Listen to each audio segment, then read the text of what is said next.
নাজমুল হাসান বর্তমানে, জাহাঙ্গীর আলম বর্তমানে, জাহাঙ্গীর উদ্দৌলা বাগিনা জাহাঙ্গীর,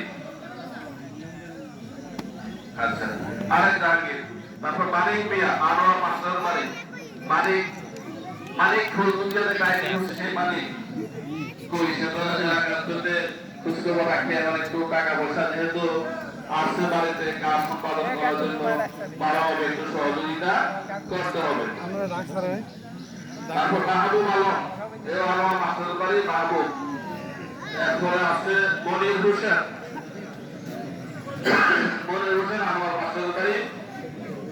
সুমন মিয়া, সুমন হচ্ছে জাকির সাহেবের বাড়ি।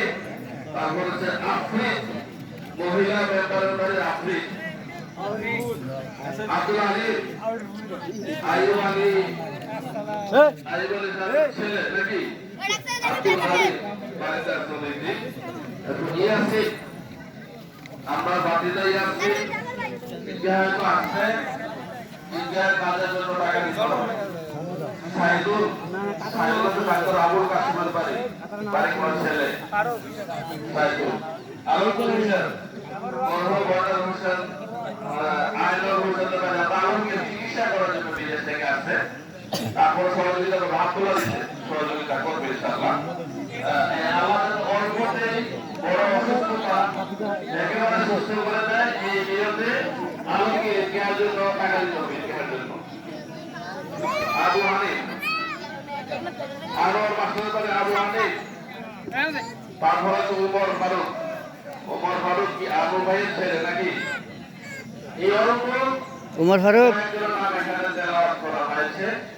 আর অনেক মেয়েরা বিদেশ থেকে এসেছে, উমর ফারুক এবং অনেকেই ভালো ভালো চাকরিতে আছেন, বিশেষ করে কোম্পানির চাকরিতে বেতন অনেক বেশি। আপনারা জি পুরাতন বকেয়া যাদের আছে তাদেরকে গত ঈদে স্মরণ করে দেওয়া হয়েছিল।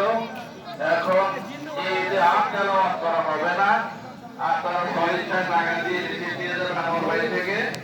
আর কমিটির সবাই ওইগুলো ওই টাকাগুলো অবাধাকৃত টাকাগুলো কালেকশন করার জন্য, এবং আজকে যাদের নাম বলা হয়েছে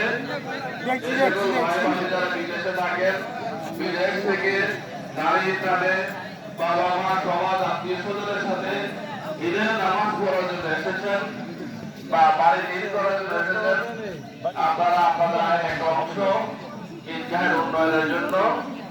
আর সভাপতি সাহেব বলেছেন আগামী দিন আসর নামাজের পর কমিটির সদস্য যারা আছে তাদের নিয়ে কমিটির মিটিংয়ের জন্য আসর নামাজ 5টায় না 5:30, 5টায় আসরের জামাত এখানে পড়লে পরে এখানে অংশগ্রহণ করতে পারবেন। কমিটির ঈদগাহ আর